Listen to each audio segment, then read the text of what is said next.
یہاں لوگ کہتے ہیں ہم نے پریشر کے لیے ان کو ساتھ ملایا ہے، ہم نے پریشر کے لیے کافر سے سمجھوتا کرو گے؟ اپنے بھائی پر ظلم کرنے کے لیے بے ایمانوں کے ساتھ دوستی کرو گے؟ حضرت کعب بن مالک فرماتے میں نے تندور میں ڈالا، میں تڑپ کے رویا، میں نے کہا اے اللہ میرا اتنا امتحان نہ لے کہ کافر سوچنے لگے کہ میں اسے سمجھوتا کروں گا، اے اللہ مہربانی فرما اتنا امتحان نہ لے۔ روتے روتے گھر گیا، سحری تک روتا رہا۔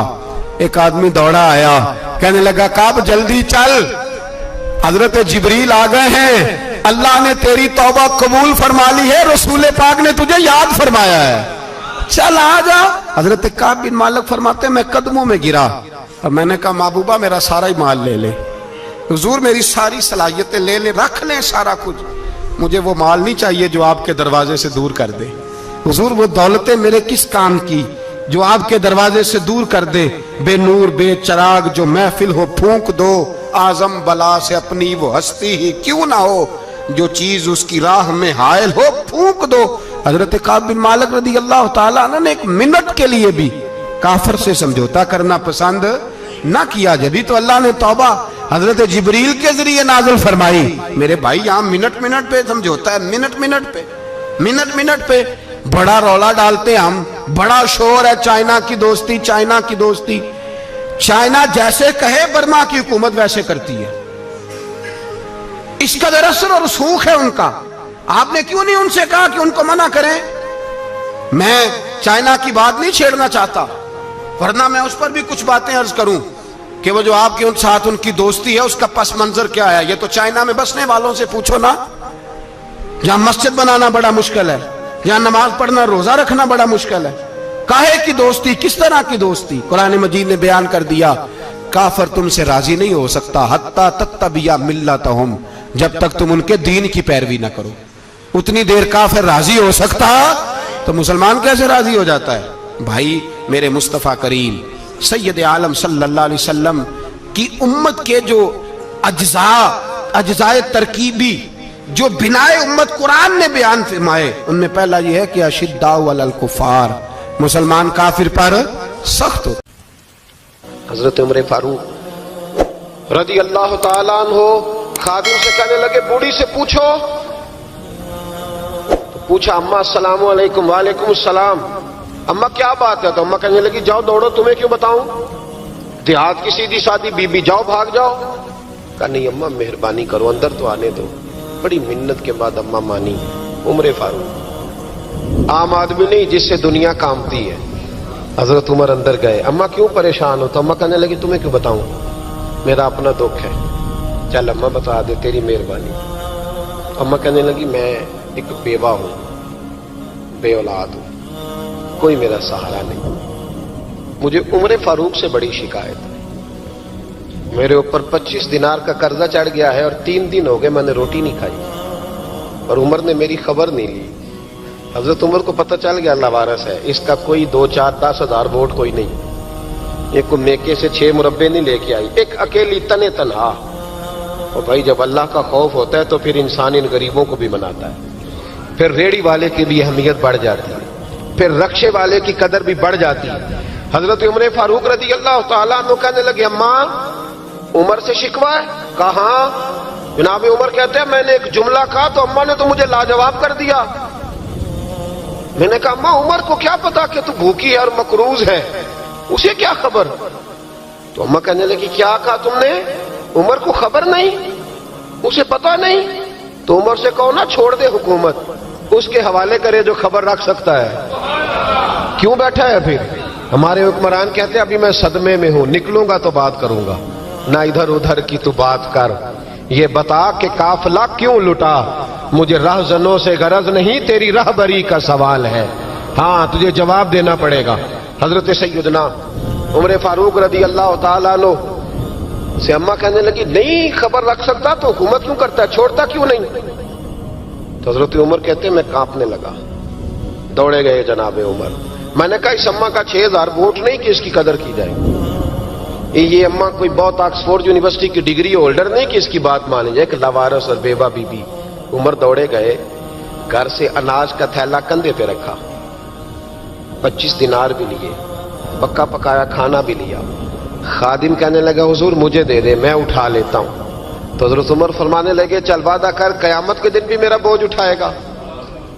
کہنے لگا جی نہیں وہاں نہیں اٹھا سکتا. فرمایا پھر آج بھی نہ اٹھا مجھے ہی اٹھانے دے, یہ میرا بوجھ ہے تو مجھے ہی. اماں کے سامنے 25 دینار بھی رکھے. پھر اماں کو حضرت فاروق اعظم نے 2 مہینے کا راشن بھی دیا, پھر پکا پکایا کھانا بھی دیا. معمولی آدمی کی بات نہیں کر رہا, 24 لاکھ مربع میل کا حکمران. حضرت عمر مدینے میں بیٹھ کے کبھی للکار دیں تو کیسر و کسرا کی ٹانگیں کانپیں. جناب عمر فاروق رضی اللہ کھانا کھلا کے اماں چارپائی پہ تھی تو عمر نیچے بیٹھ گئے. کہنے لگے اماں چل عمر کو معاف کر دے, چل چل جانے دے, کوئی عرض نہیں, بیچارے کو پتہ نہیں چلا. تو اماں کہنے لگی تو نے پھر عمر کا ذکر چھیڑ دیا. بیٹے میرے گھاؤ بڑے گہرے ہیں, میرے زخم بڑے سخت ہیں, کلیجہ پھٹے تو تجھے دکھاؤں کتنی تکلیف میں ہوں. میں تو پکا ہوا پھل ہوں, کسی وقت بھی دنیا سے چلی جاؤں گی. میں نے عمر کو معاف نہیں کرنا. جب میں قبر میں جاؤں گی نا, نبی کریم علیہ السلام آئیں گے تو میں عمر کی شکایت کروں گی. میں کہوں گی حضور اس سے پوچھئے یا رسول اللہ بیوہ اور بوڑھی کا خیال ہی نہیں کیا. تو آپ کے غلام کہتے ہیں میں نے عمر کو کبھی اتنا روتے نہیں دیکھا جتنا آج روئے. کہنے لگے اماں عمر کو میں جانتا ہوں وہ کمزور ہے, یہ شکایت نہ لگانا, وہ کمزور ہے, مقابلہ نہیں کر سکے گا, یہ شکایت نہ لگانا, چل معاف کر دے. تو اماں کہنے لگی اچھا تو مجھے کچھ اچھا لگتا ہے, جا تیری خاطر عمر کو معاف کیا, تو پیارا لگا ہے, جا معاف کیا, تیری خاطر معاف کیا, تیری خاطر عمر کو معاف کیا. حضرت عمر فاروق کہنے لگے مجھے لکھ کے دو. کون اتنے جتن کرتا ہے, کون؟ کسی سے کہنا جا اپنی اماں کو منا لے, تو کہتے ہیں نہیں نہیں میری غلطی کوئی نہیں تو مناؤں کس بات پہ, ہمیں تو 20 دلیلیں آتی ہیں. جا ابا کے پیر پکڑ لے.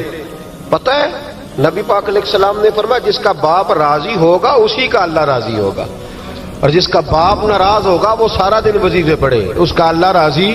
یہ ابو داؤد شریف کی حدیث ہے. نا جی بڑی مہربانی پیسے نہ لائیے گا آپ, اب بات سنیں, وہ بھی میں سمیٹنے کی طرف آ رہا ہوں, ختم کر رہا ہوں, آپ میری بات پہ توجہ رکھیں. عزیز بھائی, نبی کریم صلی اللہ تعالی علیہ وسلم نے جو اپنے غلاموں کی تربیت کی تو حضرت عمر فاروق کہنے لگے لکھ کے دو, لکھ دو. تو اماں کہنے لگی آپ لکھیں میں سائن کر دیتی ہوں, آپ لکھ دیں میں سائن کرتی ہوں.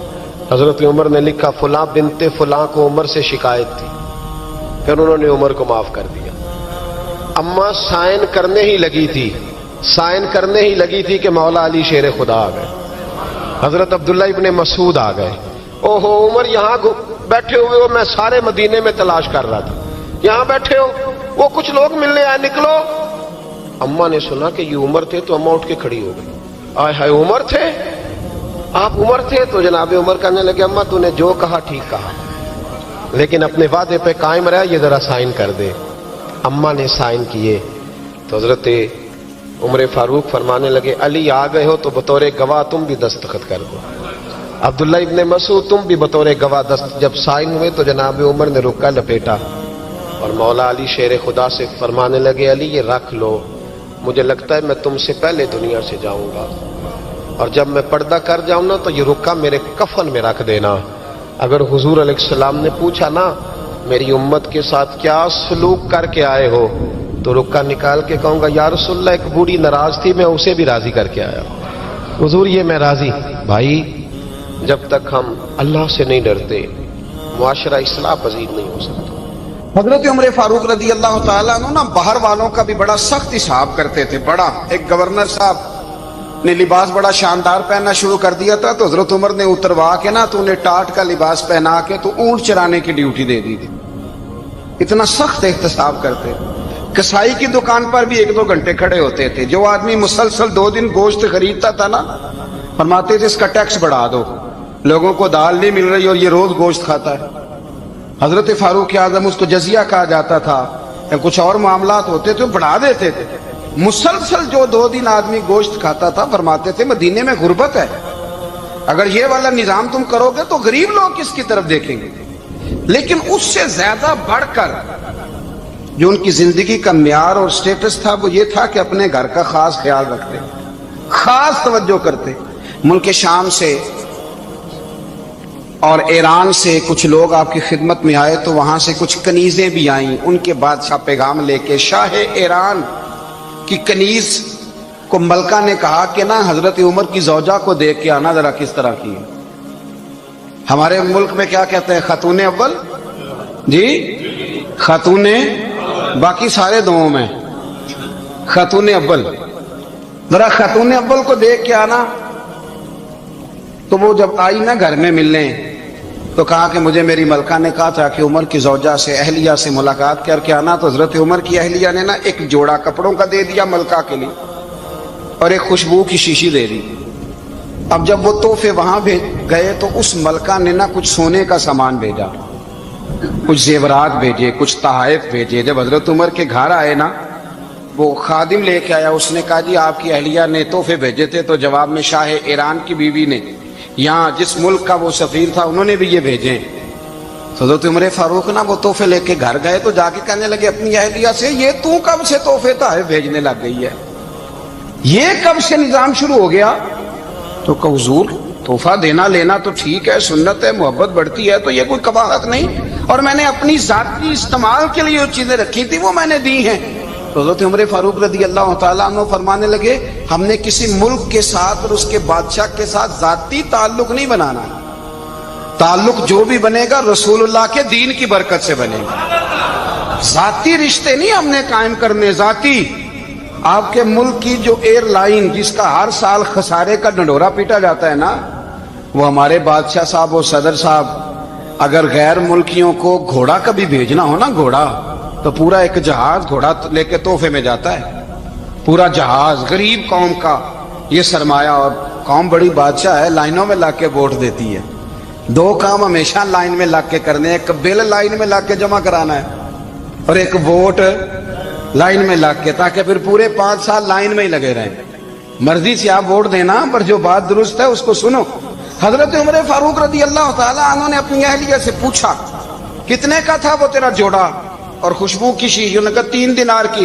فرمایا یہ 3 دینار تیرے اور باقی جو تحفے آئے ہیں وہ تو خود کہہ، چونکہ اس نے تیرے نام بھیجے ہیں، تو کہہ کہ میں مال غنیمت میں دیتی ہوں، تو کہہ میں مسلمانوں کو کہہ۔ تو زوجہ ہنس پڑی، کہنے لگی میں نہ بھی کہوں تو مجھے کہنا تو پڑے گا ہی، کہنا تو میں نے ہے ہی، کیونکہ سامنے عمر فاروق ہیں، لہذا فرمایا کہہ دیتی ہوں میں نے دیا خزانے کو۔ حضرت عمر نے جمع کرا لیا۔ میں یہ کیا بات ہوں، میرے گھر والے جو مرضی کریں، ان کا معیار زندگی جس طرح کا مرضی ہو۔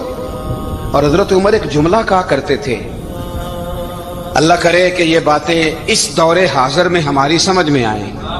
حضرت عمر فاروق رضی اللہ تعالیٰ عنہ اپنے بچوں کو فرمایا کرتے تھے کہ بہت آدمی کو بھوک لگی ہو نا، اور پھر اس کی پسند کا کھانا پکا ہو، جتنے شوق سے وہ اس کھانے کو دیکھتا ہے نا، فرمایا اس طرح پوری قوم اپنے بادشاہوں کے خاندان کو دیکھتی ہے، اس تیزی کے ساتھ دیکھتے ہیں کہ ان کے گھر میں کیا ہو رہا ہے، ان کا معیار زندگی کیا ہے، ان کا سٹیٹس کیا ہے۔ سیدنا فاروق اعظم رضی اللہ تعالی عنہ نے اپنے گھر کے اندر اپنے بچوں، آپ کے بچے دونوں کاروبار کے لیے مصر گئے تو وہاں کے گورنر صاحب نے لوگوں سے، ایک بہت بڑا قافلہ گیا مدینے سے مصر تجارت کے لیے، جاتے ہیں نا آج بھی قافلے کئی ملکوں میں، تو یہ گئے تجارت کے لیے۔ تو حضرت عبداللہ ابن عمر، حضرت عبید اللہ ابن عمر، حضرت عمر کے دونوں بیٹے گئے۔ جناب عمر فاروق کے بچے جب وہاں پہنچے تو مصر کے گورنر نے نا لوگوں کو تعارف کرایا کہ یہ عمر فاروق کے بیٹے ہیں، یہ حضرت یہ چودھری کے بیٹے کو کون بتاتا ہے کہ تو چودھری کا بیٹا ہے؟ باہر والے بتاتے ہیں، گھر والے جی؟ اور سیٹھ صاحب کے بیٹے کو کون بتاتا ہے کہ تو سیٹھ صاحب کا بیٹا ہے؟ اور مالک کو کون بتاتا ہے کہ تو مالک کا بیٹا ہے اور یہ کرایہ دار ہے؟ یہ کون بتاتا ہے؟ یہ سوچ ہم دیتے ہیں بچوں کو، چودھری اور کمی کی سوچ، امیر اور غریب کی سوچ، مالک اور کرایہ دار کی سوچ، گھر کے مالک کی اور کام کرنے والے کی سوچ، یہ ہم دیتے ہیں۔ یاد رکھنا یہ ہم دیتے ہیں، یہ ہمارا مزاج ہے، یہ باہر سے نہیں آتی۔ تو کوئی شہزادہ ہے، تو سیٹھ ہے، تو نواب ہے، یہ سوچ باہر سے نہیں آتی، یہ اماں سوچ دیتی ہے، اماں، یہ ابا سوچ دیتا ہے۔ اور پھر جب تباہی اترتی ہے تو اس کے ذمہ دار بھی باہر والے نہیں ہوتے، گھر والے ہوتے ہیں، گھر والے۔ ہمارے بچوں کی طبیعتوں پر زیادہ نقش باہر والوں کا نہیں ہوتا، گھر والوں کا ہوتا ہے، یاد رکھیے گا۔ حضرت عمر فاروق رضی اللہ، بچے ہیں، شہزادے ہیں، وہ کاروبار کرنے گئے اور وہاں لوگوں نے بتایا گورنر صاحب نے کہ یہ فاروق اعظم کے بچے امیر المومنین کے۔ لوگوں نے ان سے زیادہ مال خریدا، تجارت میں زیادہ نفع ہوا، ظاہر ہے کہ وہ آپ کے جو اللہ خیر کرے حکمران ہیں، ان کے کاروبار کتنے ملکوں میں ہیں، کس بنیاد پر ہیں؟ وہ صرف اس بنیاد پر کہ وہ حکمران رہے، ان کے لیے آسان تھا بڑے لوگوں سے تعلقات بنانا۔ حضرت عمر فاروق رضی اللہ تعالیٰ عنہ کے بچے ڈھیروں مال کما کے جب واپس آئے نا، تو حضرت عمر سے آ کے بچوں نے بطور محبت کا، ابا جی اللہ نے بڑا ہی فضل کیا ہے، بڑا مال کمایا الحمدللہ، یہ دیکھیں کتنا نوازا ہے۔ تو حضرت عمر کہنے لگے سارے قافلے نے اتنا ہی کمایا ہے؟ سارے قافلے نے اتنا ہی کمایا ہے؟ تو حضور نہیں، سارے قافلے نے اتنا نہیں کمایا، سب کو اتنا نہیں ملا۔ وہ تو وہاں گورنر صاحب نے لوگوں کو تعارف کرایا تھا کہ یہ عمر کے بچے ہیں، تو لوگوں نے پھر ہم سے بڑا ہی خریدا۔ تو حضرت عمر فرمانے لگے ٹھیک ہو گیا، میں بات سمجھ گیا، اس طرح کرو جو تمہاری اصل زر تھی نا، جو راز تھی، وہ رکھ لو اور باقی سارا مال خزانہ میں جمع کرا دو، اس لیے کہ یہ تم نے تجارت نہیں کی، یہ تم نے اپنے باپ کا نام بیچا ہے، یہ تم نے امیر المومنین کے بیٹے ہونے کا فائدہ اٹھایا ہے۔ فرمایا یہ تمہارا نہیں حق، یہ مسلمانوں کا ہے، اس لیے کہ یہ مال تم نے محنت سے نہیں کمایا، یہ باپ کی کرسی کا فائدہ اٹھایا ہے۔ اور فرمایا اگر تم نے مال جمع نہ کرایا تو میں مال بھی لے لوں گا زبردستی اور کوڑے بھی ماروں گا، ڈبل سزا دوں گا، مرضی سے جمع کراؤ گے تو کوڑوں سے بچ جاؤ گے۔ بڑے بیٹے نے تو جمع کرا دیا، تو چھوٹا تھوڑا پریشان ہوا، تو حضرت عبداللہ ابن عمر چھوٹے کا ماتھا چوم کے کہنے لگے بیٹے چپ کر کے جمع کرا، یہاں بھی فخر کر کے ہم عمر کے بیٹے ہیں، اور قیامت میں بھی فخر کریں گے کہ ہم فاروق اعظم کے بیٹے ہیں، یہاں بھی ناز کریں گے اور وہاں بھی ناز کریں گے کہ عمر کے بچے ہیں۔ ہمارے باپ نے خود بھی حلال ہی کھایا ہے، اور جب ہماری کمانے کی باری آئی ہے تو ہمیں حکم بھی حلال کھانے کا دیا۔ بھائی ہمارا مزاج نہیں، بچہ جب لے کے آتا ہے 2 لاکھ روپیہ تو کبھی پوچھے کہاں سے آیا ہے؟ جب وہ پہلے دن غلط دوستوں کے پاس جا کے بیٹھتا ہے تو کبھی نکالا ہے گھر سے اسے؟ یہ بہت سارے خمیازے ہمیں اس لیے بھگتنے پڑتے ہیں کہ ہم ابتدا میں سوراخ بند نہیں کرتے، جب اس میں شگاف پڑ جاتا ہے، سیلاب آتا ہے تو ہمیں ہوش آتی ہے۔ حضرت عمر نے اپنے گھر میں نگرانی رکھی، کڑی نگرانی، زیادہ نماز گھر میں پڑھتے تھے حضرت عمر، نفلی نمازیں زیادہ کیوں بلا؟ بھائی یاد رکھیں کہ آپ نے اگر سجدہ کرنا ہے تو بچہ لیٹ جائے گا، وہ اسے پتا کوئی نہیں سجدہ کیا ہے، لیکن جب گھر میں کبھی قرآن ابا جی کھول لینا، جب ابا جی کا موڈ بن جائے نا لیکچر دینے کا، وہ گھر میں شروع ہو جاتے ہیں، کہتے ہیں آپ لوگ نماز نہیں پڑھتے اس لیے میرے کاروبار میں برکت کوئی نہیں، تم سویرے قرآن پاک نہیں کھولتے تو میں تباہ ہو گیا۔ تو میاں آپ نے کب گھر میں قرآن پاک کھولا تھا؟ آپ نے کب نماز پڑھی؟ آپ نے کب گھر کے اندر اللہ رسول کا ذکر کیا تھا؟ آپ نے کب حدیث چھیڑی؟ آپ نے بھی تو گھر کے اندر جب بھی آپ آئے ہیں تو آپ نے وہی کچھ کیا جو دنیا دار کرتے ہیں، آپ بھی تو اپنا موبائل لے کے الگ کونے میں بیٹھ گئے، آپ نے بھی تو کہا ہے کہ اب تمہارے چینل ختم، اب میری مرضی والا چلے گا۔ تو جو آپ نے کیا ہے بچے بھی وہی کام کریں گے، آپ نے بھی گپ شپ لگائی ہے تو وہ بھی لگا رہے ہیں، یہ سمجھ لیں جو کام آپ کریں گے آپ اپنے بچوں کی سیرت میں اس کا جلوہ دیکھ لیں گے۔ بڑی پکی سی بات ہے کہ آپ کو بچے کی عادتیں دیکھ کے سمجھ آ جائے گی کہ میں بھی یہی کرتا تھا اور یہ بھی۔ حضرت عمر فاروق رضی اللہ تعالیٰ عنہ وصال فرما گئے، تو آپ کے وصال کے بعد حضرت عثمان غنی رضی اللہ تعالیٰ عنہ نے آپ کی ایک بیوہ سے نکاح کیا، حضرت عمر کی ایک بیوہ سے۔ جب وہ آپ کے نکاح میں آئی تو کہنے لگی حضرت عثمان غنی سے کہ حضور نہ تو میں خوبصورت ہوں اور نہ میں جوان ہوں، نہ آپ کی کوئی خدمت کر سکتی ہوں، میرے ساتھ نکاح کرنا سمجھ میں نہیں آیا۔ کیا شاندار جواب دیا حضرت عثمان غنی نے، کیا خوبصورت جواب دیا۔ فرمانے لگے میں نے اس لیے نکاح نہیں کیا کہ مجھے تمہارے حسن سے دلچسپی تھی یا تمہاری خدمت کی ضرورت تھی، میں نے تو اس لیے نکاح کیا ہے کہ مجھے بتاؤ عمر فاروق گھر کے اندر اپنے رب کی عبادت کس طرح کرتے تھے، وہ قرآن پاک کس طرح پڑھتے تھے، وہ رویا کیسے کرتے تھے، استغفار کا طریقہ کیا، کس وقت کس انداز میں وہ اپنے رب کو یاد کرتے تھے۔ اس لیے کہ عمر کئی دفعہ گھر سے آتا تھا تو میں اس کے چہرے پر نور دیکھا کرتا تھا، میں روشنی دیکھتا تھا، ایک معیار دیکھتا تھا۔ نکاح اس لیے کیا ہے کہ مجھے عمر کی